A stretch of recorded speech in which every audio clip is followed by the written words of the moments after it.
A young guy, one plan, and tens of billions of dollars stolen. He didn't show off and he didn't make noise. He built an empire of casinos, scam compounds, and the Darknet. For years, the system ran without a single glitch, until one death made it impossible to ignore. How did he become the king of this game? How did he lose everything in just a few days?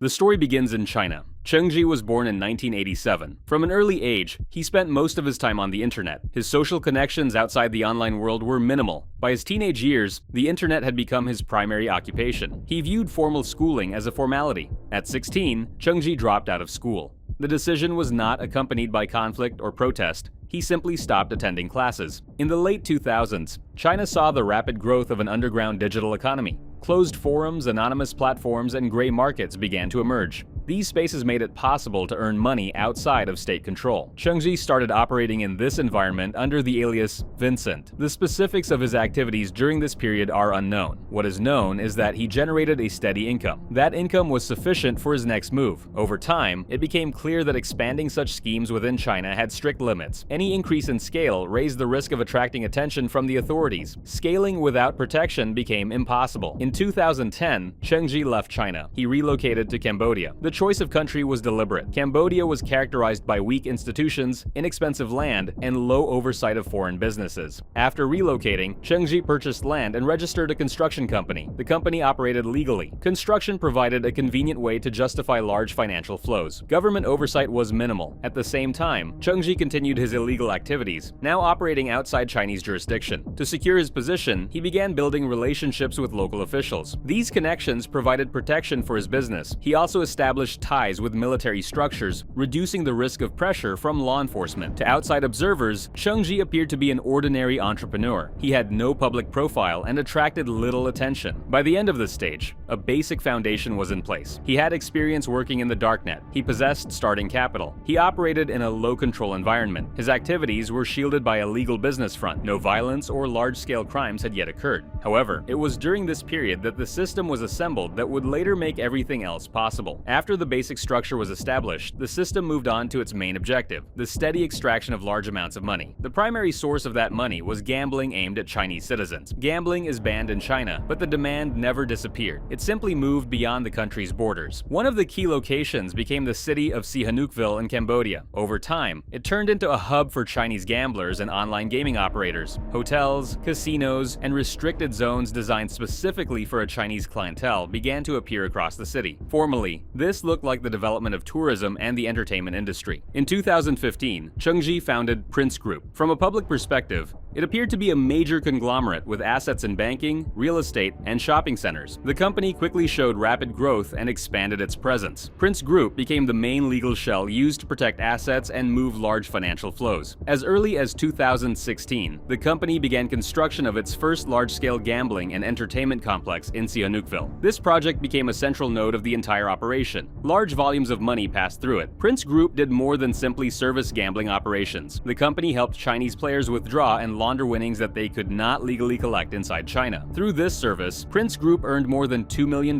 per day. The money arrived regularly and in large amounts. As financial flows increased, so did the company's influence in the region. Prince Group became an economically significant player. At this stage, Chengzhi decided to expand the model beyond gambling. The next step was the creation of infrastructure for mass fraud. Across Asia, specialized complexes began to appear where people were detained and forced to work in scam operations. One such site was the KK Park complex in Myanmar. Over the course of several years, an area that had once been empty land was transformed into a guarded, closed-off city. The complex covered more than 200 hectares. Inside were restaurants, banks, and villas for management staff. The people held there lived in barracks and had no ability to leave the territory. Complexes like this generated nearly $40 billion per year. The existence of these camps was tied to the political situation. In 2021, a military coup took place in Myanmar. The central government lost control over large parts of the country. Border regions fell into a gray zone.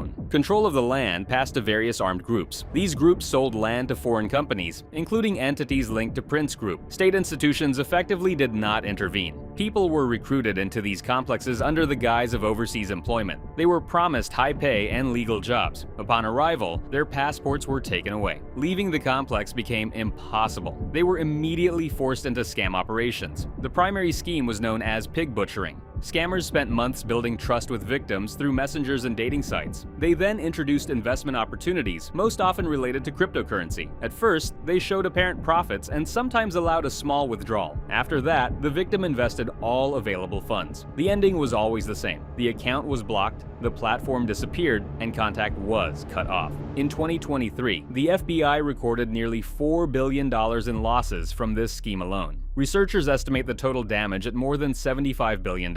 Such camps operate not only in Asia but in other parts of the world as well. This is not a collection of isolated crimes. It is a structured system with a constant flow of money, defined territory, and centralized management. At this point, the story definitively stops being about individual operators and becomes about the infrastructure that holds everything together. In 2021, Chengzhi takes a step without which the system could not have functioned for long. He spends around $1 million on a birthday celebration for Cambodian Prime Minister Hun Sen. The event is held at his Prince Grant Hotel and brings together the country's political elite. This is not a gesture of courtesy or public generosity, but a direct entry into the circle of people who determine business security. It is there that Chengzhi grows close to Hun To, the Prime Minister's nephew and an influential figure within the ruling family. From that moment on, the system gains political protection and a financial backbone. Hun To is the head of Huyoni Group and the key figure in the payment side of the operation. He controls the infrastructure through which money from the underground market flows. The central element of this ecosystem is Huyoni Guarantee.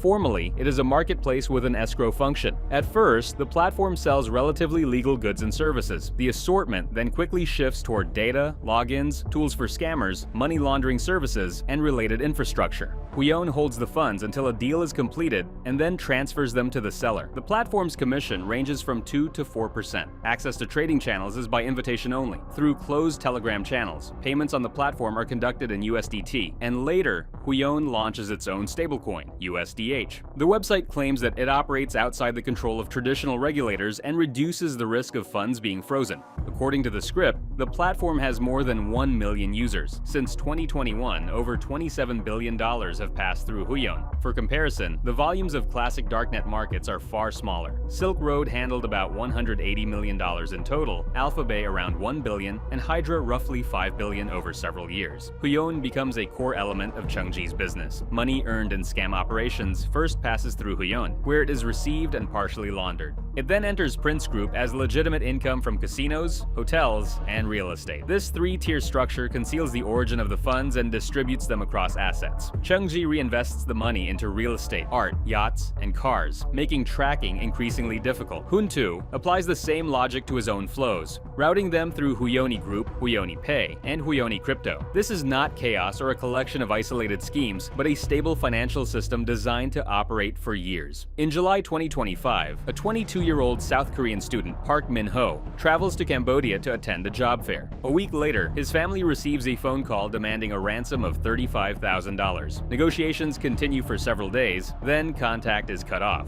On August 8, 2025, Park's body is found in a truck near a Prince Group scam complex, bearing signs of torture. This moment breaks the silence. The story stops being local and turns into an international problem. South Korea launches an investigation. The United States and the United Kingdom join in, having already monitored Prince Group for several years. At the same time, British citizens disappear in Cambodia under a similar pattern. A decision is made quickly. On October 14, 2025, the US and the UK impose sweeping sanctions on Chengzhi and his company. This strikes directly at the money and the ability to continue operating. Almost immediately, Hun To cuts off contact with Chengzhi and begins securing his own infrastructure. At this point, it becomes clear that the protection is gone. On December 19, 2025, the King of Cambodia revokes Chengzhi's citizenship, citing the illegal acquisition of a passport in 2014. From that moment, he loses his political shield. If detained, he faces extradition to China and trial. On January 6, 2026, an operation begins in Phnom Penh. Cambodian police, the FBI, and Chinese agents surround Chengzhi's residence with helicopters involved. Inside, they find scattered belongings and laptops without hard drives, but Chengzhi himself is missing. It appears he has escaped, but the reality is simpler. 2 days before the raid, he traveled nearly 300 kilometers from the capital to his country house. Within hours, he is located, and arrested. The next phase is asset seizure. Chengzhi's fortune is estimated at roughly $70 billion.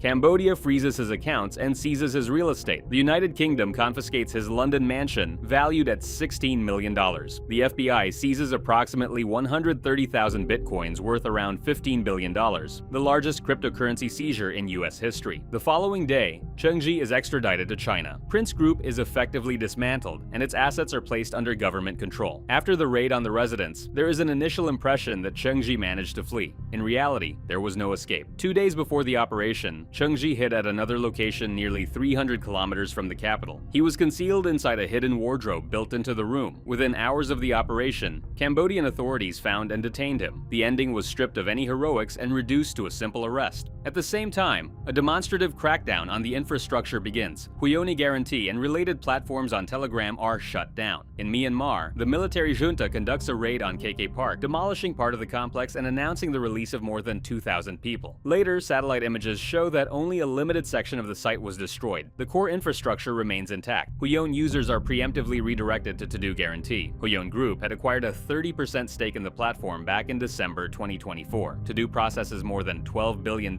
in transactions. Sinbi Guarantee relaunches and introduces a backup market, Sinbi 2.0, with both generating around $1 billion per month. Telegram refuses to block them, citing privacy concerns, and Tether also does not respond to the multi-billion-dollar flows of USDT. The figure is removed, the assets are seized, but the system keeps running.